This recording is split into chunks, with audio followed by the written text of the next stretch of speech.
Mesdemoiselles, Mesdames, Messieurs, bonjour, bonsoir.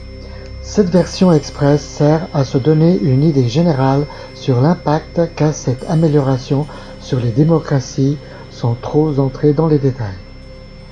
Mademoiselle Greta Thunberg, à la COP24 et les Gilets jaunes ont été les moteurs de ce changement ou amélioration du système politique démocratique. Faisons un tour d'horizon de 3 sortes de démocratie parlementaire.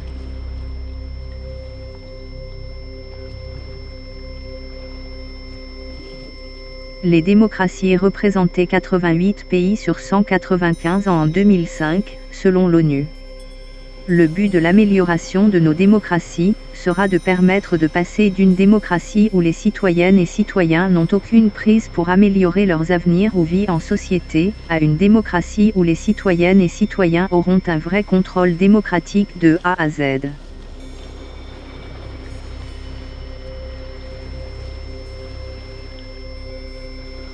Petit vocabulaire. RIC veut dire référendum et initiative citoyenne. Seule la Suisse est dans ce cas de figure, car le RIC est quasiment pour tous les sujets. D'autres pays ont aussi des référendums, mais les conditions y sont très restrictives.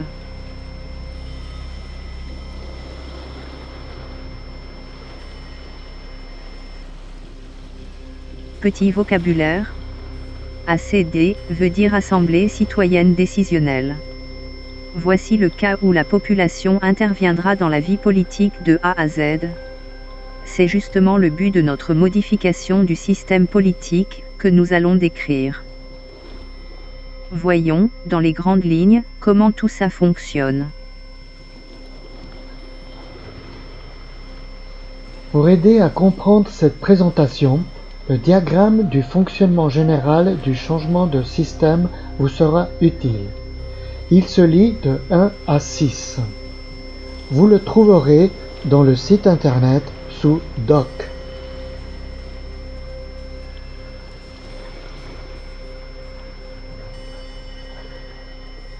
Le fonctionnement des démocraties resteront identiques à ce qui existe déjà, mais il faut juste créer 3 modules et modifier 5 règles pour obtenir une vraie démocratie. Voici un tour d'horizon sur les 3 modules à créer. La maison citoyenne est le cœur administratif et elle est la garante de la transparence de ce nouveau système politique. Le deuxième module est le cœur même de ce changement de système politique citoyen. Tout repose sur les assemblées citoyennes décisionnelles pour que la population reprenne confiance en la politique grâce à la vraie démocratie. Les assemblées citoyennes décisionnelles sont si importantes, qu'on va y revenir avec plus de détails. Ce troisième module assure de la cohérence à ce nouveau système. Il sert à s'assurer que les nouvelles lois puissent être mises en application par les fonctionnaires de l'État en s'assurant que les ressources humaines, financières et matérielles soient suffisantes. Plus d'informations avec la vidéo technique. Les assemblées citoyennes décisionnelles sont le cœur de la vraie démocratie.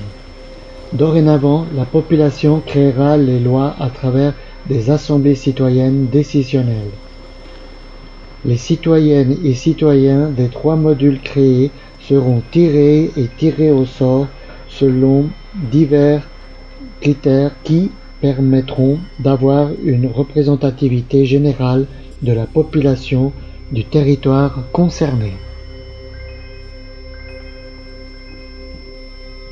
Les assemblées citoyennes seront soutenues par des facilitatrices et facilitateurs, des juristes et des chercheuses et chercheurs scientifiques professionnels. Le travail d'une assemblée citoyenne se décompose en 3 étapes majeures. Première étape, information et apprentissage. Des spécialistes de toutes les parties prenantes informeront l'assemblée citoyenne.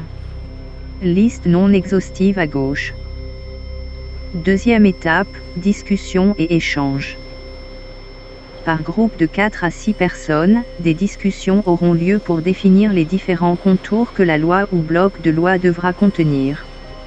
Au final, les juristes mettront au propre les idées en texte de loi, sous la supervision du groupe de travail correspondant. Trop de personnes ont une idée fausse sur ce point.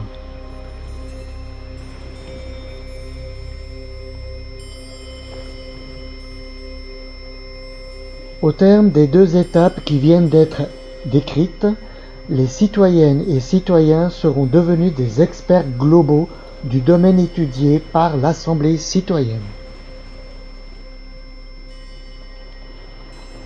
Les gouvernements, les parlementaires, les politiciens, les partis politiques et même les experts invités ne pourront jamais avoir un tel niveau de compétence sur le domaine traité. Car il leur manque la vision générale ou globale. Même, les experts vivent dans leurs bulles respectives. Jamais les gouvernements ne se soucient des associations de terrain. Or ce sont elles qui connaissent le mieux la situation et le vécu réel de la population au jour le jour. Trop de gens croient à tort que le gouvernement et le monde politique ont les compétences requises, mais pas la population. La grande différence, c'est que la population le reconnaît. C'est d'ailleurs pour cette raison que les membres de l'Assemblée citoyenne commencent par s'informer, d'une manière la plus exhaustive possible, puis s'ensuit des discussions en interne qui enrichissent et consolident les connaissances, tout en les pérennisant. Voilà pourquoi l'État et les parlementaires ne seront jamais en mesure d'avoir les compétences requises pour un sujet donné et comment la population obtiendra ces compétences.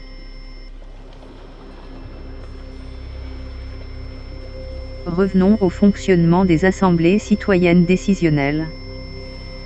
Troisième étape, acceptation ou pas des projets ou projets de loi ou blocs de loi. L'assemblée citoyenne va se réunir pour voter toutes les lois par bloc ou ensemble de lois. Si un bloc est accepté à 80% ou plus, l'assemblée citoyenne aura le dernier mot face aux parlementaires en cas de différend. Quoi qu'il en soit, le référendum facultatif sera toujours possible. C'est-à-dire que pour qu'un référendum puisse être réalisé, il faut que quelqu'un en fasse la demande dans les délais et qu'il récolte les signatures nécessaires dans le délai imparti. Si un bloc a été accepté par l'Assemblée citoyenne entre 50 et 79,9% et qu'un désaccord persiste entre l'Assemblée citoyenne et les parlements, alors un référendum automatique sera lancé pour que la population choisisse entre la proposition de l'Assemblée citoyenne et celle des parlements. Par référendum automatique, je veux dire qu'il y aura un référendum sans récolte de signatures. Vous trouverez un diagramme sur les référendums sur notre site, sous doc.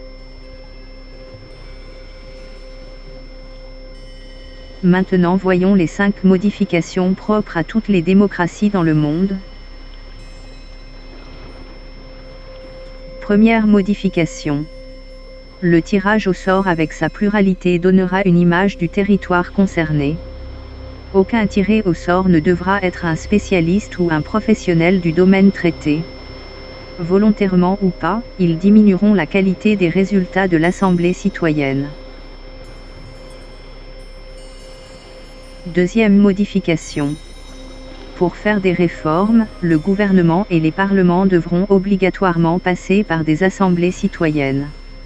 Par contre, le gouvernement et les parlements pourront continuer à modifier ou créer des lois, mais elles devront être justifiées.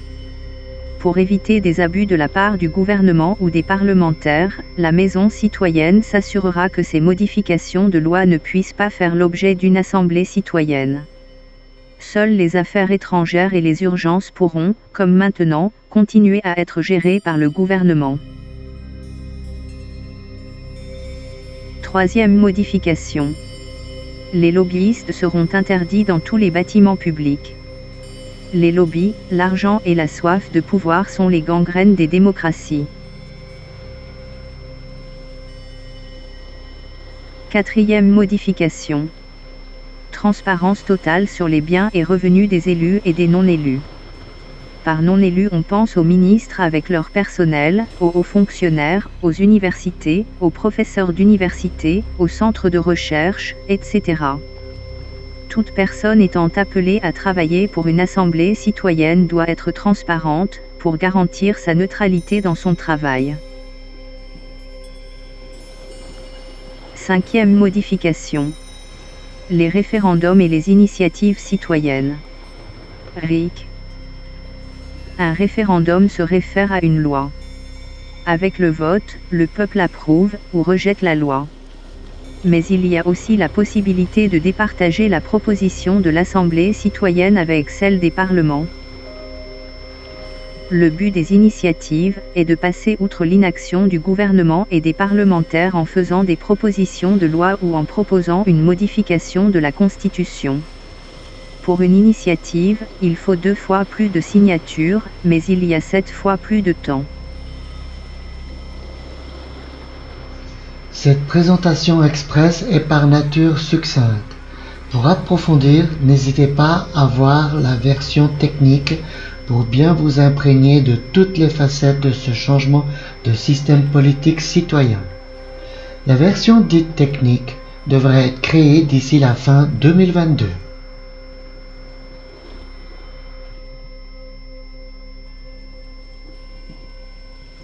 Nos modes de vie basés sur la liberté d'expression et le respect des libertés individuelles sont de plus en plus menacés à travers le monde. En général, les élections démocratiques permettent d'élire des réactionnaires ou ultras qui, petit à petit, modifieront les lois pour glisser vers des autocraties, voire des dictatures. Le seul rempart pour parer à une telle catastrophe, c'est de changer le système politique comme on vient de le voir. En résumé, les citoyennes et citoyens décideront de l'avenir du pays en faisant les lois et le gouvernement les appliquera. Autre avantage, les parlements apprendront à plus s'intéresser aux besoins du pays et de la population, au lieu de ne penser qu'à leur carrière, au pouvoir et à l'argent.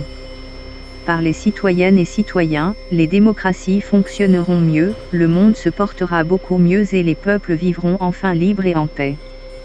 Face à de vraies démocraties citoyennes, les autocraties, les oligarchies et les dictatures devraient avoir de la peine à continuer à bafouer les droits fondamentaux et la liberté de leurs populations respectives.